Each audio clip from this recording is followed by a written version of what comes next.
What's up, everybody? We're back again with some more Gearhead tips, and today we're talking clutches. Alex, what do you got for them? Yeah, so having a well-working clutch is really important for your ride. You know, there's a lot of different options we have available. You can get your standard OEM replacement, high-performance clutch, auto clutch if that's what you're looking for as well. You can always contact a Gearhead. They can help you find the right one for your riding style. Today, we're going to be installing this Hinson performance clutch into this YZ450F.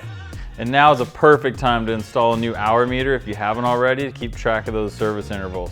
Let's get to it. To make it easier, you want to lay the bike down on the side.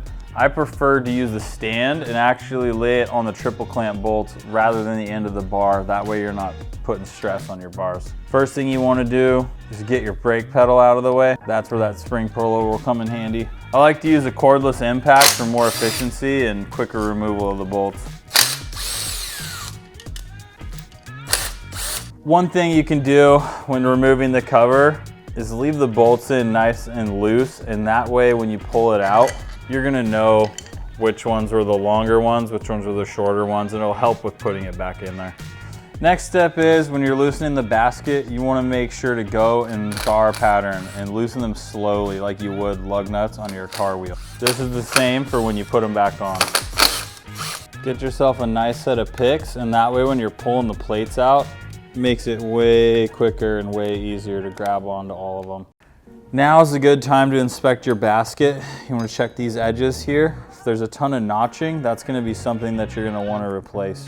We recommend soaking the plates overnight if you can. If you can't, a few hours is good. Let's toss them in. When you're putting the new plates in, make sure you put them in the correct order. If for some reason you forgot or you can't figure it out, you can consult the OEM parts fiche on the website or your service manual. So when you're putting the springs back in, we recommend that you use a T-handle and torque to your factory spec. That way you're not overdoing it with the impact on the way back in. You also want to make sure that when you're installing, you copy that same star pattern. That way there's even pressure all the way around. Make sure that when you're reinstalling the cover that your O-ring is completely intact and in good shape. If it isn't, you're definitely going to want to replace it, but we honestly recommend just replacing it every time you take the cover off. Now that we got the bike back up on the stand, make sure you check that oil before you go rip.